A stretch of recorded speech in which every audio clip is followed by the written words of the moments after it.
আমাদের জবানে দুটি আমল সব সময় অব্যাহত থাকা উচিত।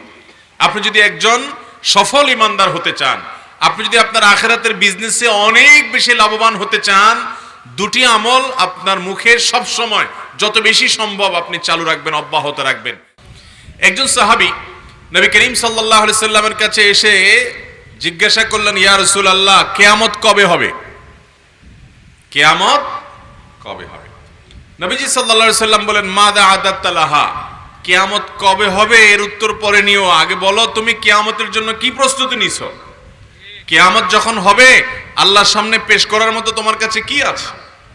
তখন সাহাবী বললেন, ইয়া রাসূলুল্লাহ, আমি এমন একজন মানুষ যে আমার আসলে তেমন কোনো আমল নাই, কিয়ামতে আল্লাহর কাছে নিবেদন করার মতো, উল্লেখ করার মতো তেমন কিছু নাই আমার কাছে।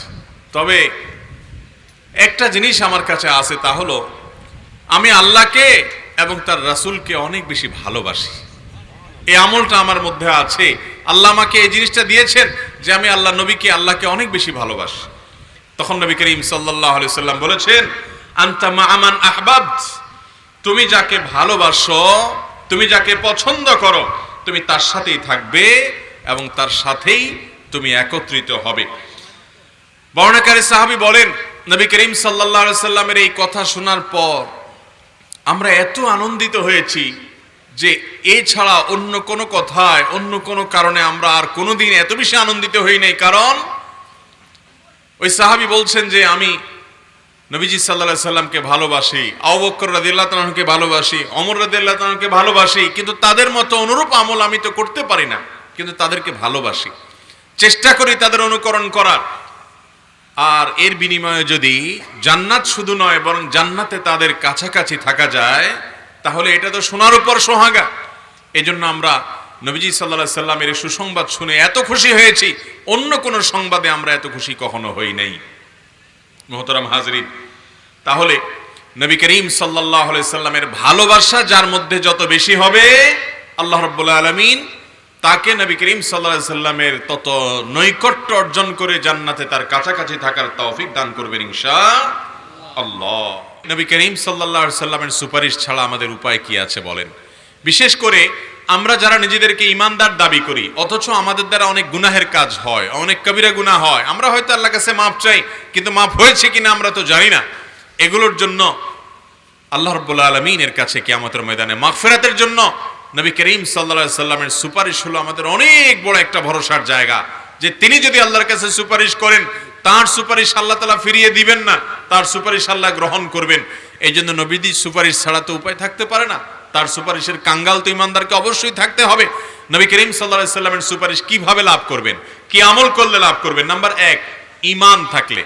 আপনার ভিতরে যদি ঈমান থাকে, আপনার ঈমানটা যদি সহিহ হয়, বিশুদ্ধ হয়, তাওহীদটা যদি মজবুত হয়, তাহলে নবী করিম সাল্লাল্লাহু আলাইহি সাল্লামের ভাষ্য মোতাবেক আসআদুন নাস বিশাফাআতি ইয়াউমাল কিয়ামা মান ক্বালা লা ইলাহা ইল্লাল্লাহ, যে অন্তর থেকে লা ইলাহা ইল্লাল্লাহ তাওহীদের সাক্ষ্য দিবে, এই ব্যক্তি কিয়ামতের ময়দানে নবীজির সুপারিশ পাওয়ার উপযুক্ত হবে ইনশাআল্লাহ। নাম্বার 2, নবীজি সাল্লাল্লাহু আলাইহি সাল্লামের সুপারিশ পাওয়ার জন্য আযানের পরে যে দোয়া আছে, এই দোয়াটা বেশি বেশি করে পাঠ করবেন। কারণ আযানের পরে যে দোয়া আছে, এই দোয়া আল্লাহুম্মা রাব্বা হাযিহিদ দাওয়াতিত তাম্মা, এই পুরা দোয়াটা যদি কেউ নিয়মিত পড়ে, হাদিসে আসছে নবী করিম সাল্লাল্লাহু আলাইহি সাল্লাম বলেছেন কিয়ামতের ময়দানে ওই ব্যক্তির জন্য নবী করিম সাল্লাল্লাহু আলাইহি সাল্লামের সুপারিশ পাওয়ার অধিকার তার হয়ে যায়, তার জন্য এটা সুযোগ তৈরি হয়ে যায়, তিনি এটা পাবেন।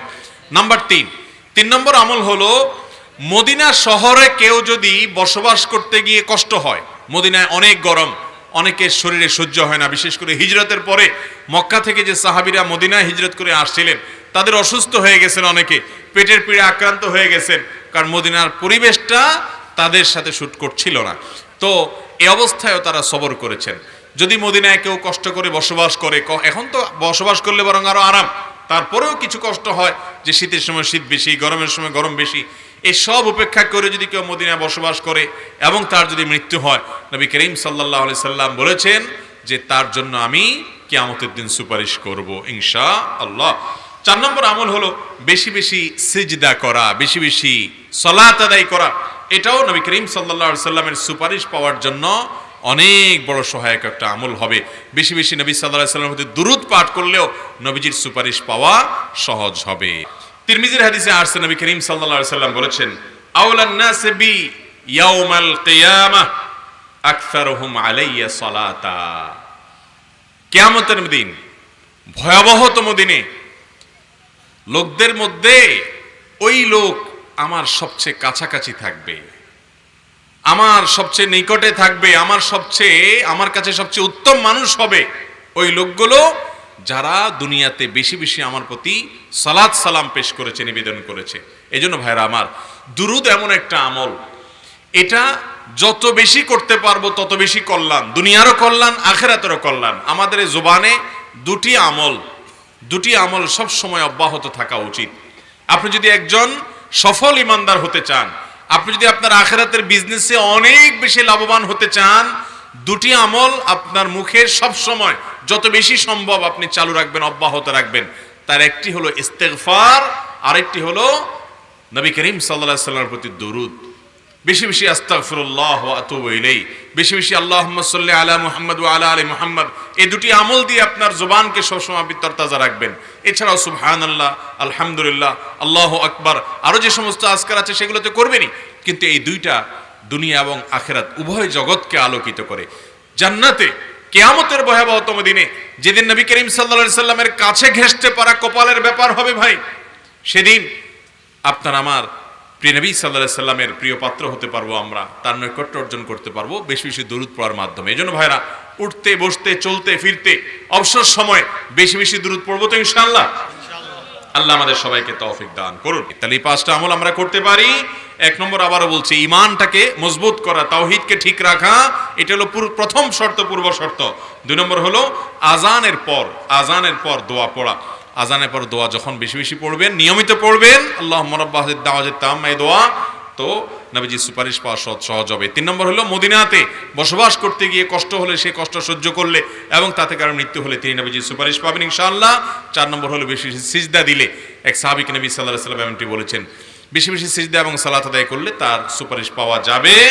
এবং পাঁচ নম্বর হলো বেশি বেশি দুরুদ পাঠ করলে, যত বেশি দুরুদ পাঠ করবে, একটু আগে বলছিলাম দুরুদ এবং ইস্তেগফার, এগুলোর জন্য ভাই জবান থেকে কখনো বন্ধ না হয়। বেশি বেশি করে তাসবিহ, তাকবীর এবং তাহলিল, লা ইলাহা ইল্লাল্লাহ, সুবহানাল্লাহ, আলহামদুলিল্লাহ, আল্লাহু আকবার, এগুলোর পাশাপাশি বেশি বেশি করে দুরুদ এবং ইস্তেগফার পড়বেন। তো এই দুরুদ, এটা নবী সাল্লাল্লাহু আলাইহি ওয়াসাল্লামের সুপারিশ পেতে সহায়ক হবে। এছাড়াও কোরআন বেশি বেশি তেলাওয়াত করলে সেই কোরআন স্বয়ং আল্লাহর কাছে সুপারিশ করবে। সিয়াম বেশি বেশি রাখলে, ফরজ সিয়ামের পাশাপাশি নফল সিয়াম, সুন্নত সিয়াম, আইয়ামে বীজের রোজা, সোমবার বৃহস্পতিবার রোজা, শাবান মাসে বেশি বেশি নফল রোজা, তারপরে আশুরার রোজা, তারপরে আপনার মুহররম মাসে বেশি বেশি নফল সিয়াম, এগুলা সবগুলো কিয়ামতের ময়দানে আল্লাহর কাছ থেকে সুপারিশ পাওয়ার জন্য সহায়ক আমল হবে। কারণ হাদিসে আসছে, আল সিয়াম ওয়াল কুরআন ইয়াশফাআনি লিল আবদ, সিয়াম, রোজা এবং কোরআন বান্দার জন্য আল্লাহর কাছে সুপারিশ করে কিয়ামতের দিন। এবং সেই সাথে কারোর যদি সন্তান মারা যায়, সেই সন্তান মারা যাওয়ার পর যদি সে সবর করে আল্লাহ তাআলার কাছে, এর মাধ্যমেও ওই সন্তানকে আল্লাহ তাআলা তার পক্ষে সুপারিশকারী হিসেবে দাঁড় করাবেন কিয়ামতের ময়দানে। আমাদের অনেকে ছোট বাচ্চা দুনিয়া থেকে চলে গেছে, কষ্ট সহ্য করা কঠিন হয়ে যায়, এটা আমাদের জন্য একটা সান্ত্বনা যে এই বাচ্চা কিয়ামতের ময়দানে আপনার পক্ষে আল্লাহর আদালতে আপনাকে জান্নাতে নেওয়ার জন্য সুপারিশ করবে ইনশাআল্লাহ। সেই সাথে কারোর জানাজা যদি অনেক বেশি মানুষ হাজির হয়, তো এই মানুষগুলো সুপারিশ করলে আল্লাহ তাআলা তাদের সুপারিশও কবুল করবেন, হাদিসে আছে। আল্লাহ তাআলা আমাদের সবাইকে কিয়ামতের ময়দানে শাফাআতের এই তৌফিক, সুপারিশের এই তৌফিক আমাদের সবাইকে আল্লাহ তাআলা দান করুন। আর শাফাআতু হাক্কুন, আহলুস সুন্নাত জামাতের আকীদা যে কিয়ামতের ময়দানে সুপারিশ চলবে, অতএব সুপারিশের পাওয়ার জন্য উপযোগিতা নিজের মধ্যে তৈরি করতে হবে। আল্লাহ আমাদের সবাইকে তৌফিক